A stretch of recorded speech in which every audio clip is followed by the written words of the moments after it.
मौजूद सामाई, जबान से दिल आजारी के बोल, गीबत के बोल, ताने के बोल, जलील करने वाले बोल, औरत हो या मर्द हो, आलिम हो या जाहिल हो, आज इस गुनाह में सब बराबर के शामिल हैं। पहले औरतें बहुत ज्यादा मशहूर थी कि ये बहुत ज्यादा गिबत करती हैं। आज का मर्द भी ऐसा ही है।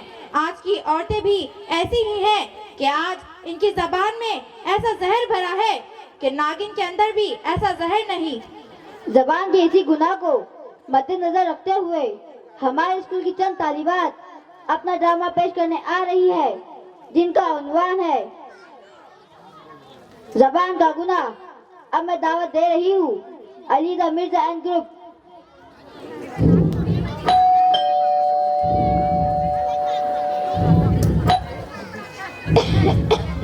अस्सलाम वालेकुम।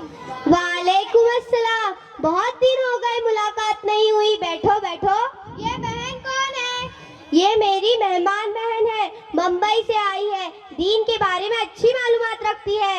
अरे मैं तो बातों बातों में खैरियत पूछना ही भूल गई। खैरियत से तो हो। कहाँ की खैरियत? जी रही हूँ जैसे तैसे। वक्त पूरा करके दुनिया से जाना है। अरे अप्पा जान, अल्लाह ने आपको क्या कम किया? शादो आबाद घर दिया, बेटे की भी अच्छी नौकरी है, चांद जैसी खिदमत गुजार बहू भी है, और क्या चाहिए? खामोश हो, मेरा मुंह ना खुलवाओ। कैसा बेटा, कैसी बहू? इनको तो बूढ़े लोगों की जरूरत का एहसास ही नहीं है कि किन हाल में है, तबीयत कैसी है, क्या खा रहे हैं, किसी को फिक्र ही नहीं है, बल्कि हमको अपना बोझ समझते हैं। सोचते रहते हैं कि जल्द से जल्द इनसे छुटकारा मिल जाए। और बहू रानी का तो पूछो न को। नवाबजादी की जबान तो लंबी ही होती है। ना घर की सफाई, ना नाश्ता, ना चाय, ये सारी बातें घर के बड़ों के सिखाने से आती है। लगता है इसको कुछ नहीं सिखाया गया है। और क्या बताऊं बहन, जब अपने मायके का कोई घर आ जाता तो उसकी देखभाल में बिछी बिछी जाती है। और जब हमारा कोई आता तो उसकी बिल्कुल भी परवाह नहीं होती। ना देने के लिए हाथा बढ़ते, ना पैरा। नाटक शुरू हो जाता। कभी सर में दर्द, कभी पेट में दर्द, कभी यहाँ दर्द, कभी वहाँ दर्द। तबीयत ठीक नहीं रहती। और खाने का तो पूछो रखो। चाय बनाएगी तो जैसे काली अमावस की रात, और दाल बनाएगी तो जैसे तालाब का गदला पानी, और चावल ऐसे कि खाते ही पेट में दर्द शुरू हो जाए। और हर 2 दिन के बाद मायकी याद आ जाता, और मायकी जाती यहाँ का नाम ही नहीं लेती। अरे अप्पा जान, आपकी बहू इतना सब कुछ करती है, आप उसे कुछ बोलती क्यों नहीं? देख बहन, मैं बोलते बोलती तंग आ चुकी हूँ। अब कुछ बोलना मुश्किल हो गया है। अगर कुछ बोले तो हमारे शहजादे की पेशानी पर बल पड़ने लगते हैं, इसीलिए खून का घूंट पीकर खामोश रहना पड़ता है। अरे मैं तो तुम्हें चाय पिलाना ही भूल गई। चलो हॉल में बैठकर चाय पीते हैं।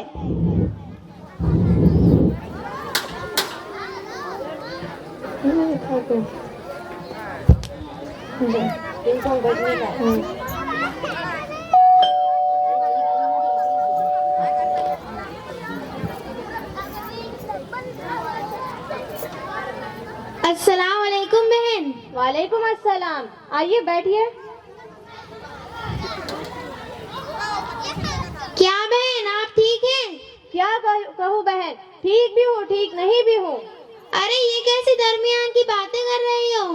क्या बताऊँ बहन, जब तक सास का साया सर पर मसले दे तब तक चैन कहाँ। तुम कितनी खुशकिस्मत हो कि तुम्हारे सर पर सास का साया है। तब फिर क्या खुशकिस्मती की रट लगा रखी हो? वो भी कैसे चैन से रह सकती है जिसकी मेरी सास जैसी सास हो। एक बात पूछूं? हाँ पूछो। औरतों की तारीख में सबसे खुशकिस्मत औरत कौन होती है, आपको मालूम भी है? नहीं। वो सारे इंसानों की माँ हजरत हव्वा अलैहिस्सलाम। वो क्यों? क्योंकि उनकी कोई भी सास और ननद नहीं थी। तुम अपनी सास से इतनी परेशान क्यों हो? वो सास नहीं, परेशानियों का घर है। जब देखो नाक चढ़ाए मुसलत रहती है। मैं खाना खाऊं तो परेशानी, मैं उठूं तो परेशानी, मैं बैठूं तो परेशानी, मैं सोऊं तो परेशानी, मैं कुछ बोलूं तो गुस्ताखी, मैं कुछ ना बोलूं तो माकूल। मेरे हर काम पर नुक्ताचीनी। हिम्मत अफजाई के कुछ बोल भूलकर भी ना सुनूं। अब तुम ही बताओ, मैं उसका और क्या नाम दे सकती हूँ? अच्छा मेरा छोड़ो, तुम अपना सुनाओ। क्या बताऊं बहन, मुझे तो जरा भी चैन नहीं। मेरी तलाकशुदा ननद है कि दिन और रात मेरे सर पका रखा है। मैं तो बांदी बन गई हूँ, उसकी भी खिदमत करूँ, उसके बच्चों की भी खिदमत करूँ, ऊपर से नकले अलग, ये अच्छा नहीं है, वो अच्छा नहीं है, हर वक्त ताने सुनने को मिलते हैं, डबल डबल खाना बनाना पड़ता है। अभी तो मैं नाश्ते बनाने में लग रहती हूँ, अभी तो मेरा खत्म भी नहीं होता जब तक ननद और उसके बच्चे सारा बना हुआ खाना साफ कर चुके होते हैं।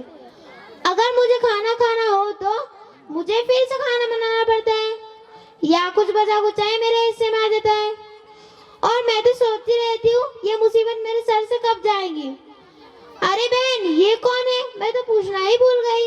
ये अलीजा आंटी है, मुंबई से आई है, 2-3 दिन के लिए यहाँ रुक रही है। दीन के बारे में अच्छी मालूमात रखती है और पढ़ी लिखी भी है।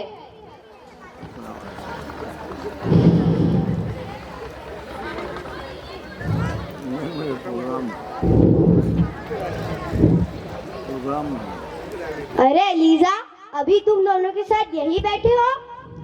जी हाँ। आइए सासू माँ, बैठिए।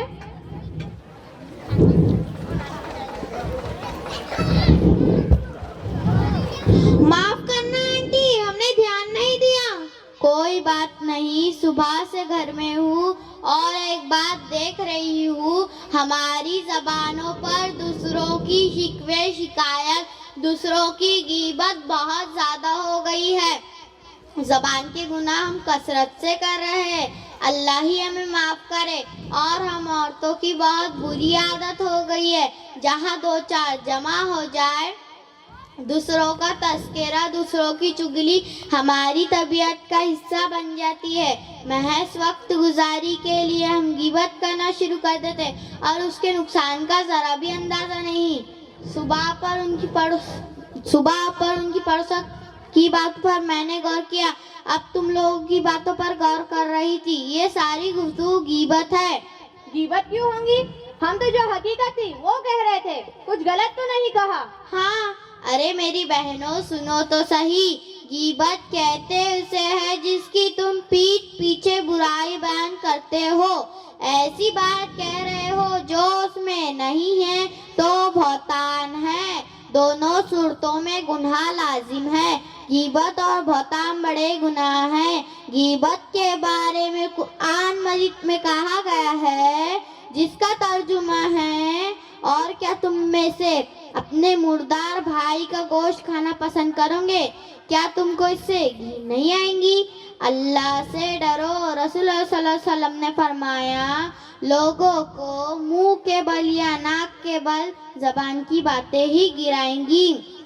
ये गुनाह देखने में मामूली नजर आता है, पर इसमें लज्जत बहुत है। अल्लाह ना करे इसकी किसी को लत लग गई तो उसकी आखिरत की बर्बादी में कोई शक नहीं। हमारी आखिरत क्यों बर्बाद होगी?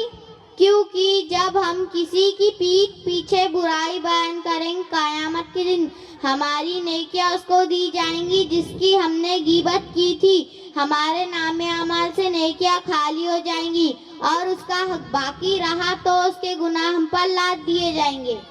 अरे मेरी प्यारी बहन, मुझे तुम्हारी गुफ्तगू सुनकर एहसास हुआ कि मैं इतनी बड़ी गलती में मुब्तला थी और इतने बड़े गुनाह को अपनी जुबान का वक्त गुजारी टाइम पास का जरिया समझती थी।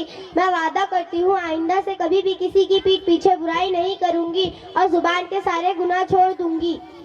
अलीजा आंटी, अल्लाह आपको जज़ाए खैर दे।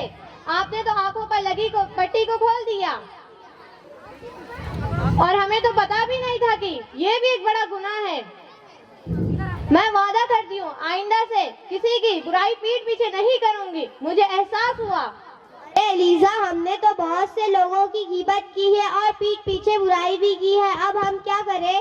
सबसे पहले अल्लाह से तौबा करे, जिसकी तुमने गीबत की उससे माफी मांगे। जज़ाकल्लाह खैर। अलीजा, तुम्हारा बहुत बहुत शुक्रिया, तुमने हमें इतने बड़े गुनाह से बचाया।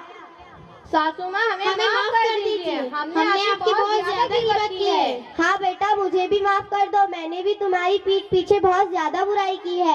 हाँ बेटा, मुझे भी माफ कर दो। हाँ बेटा, मुझे भी माफ कर दो।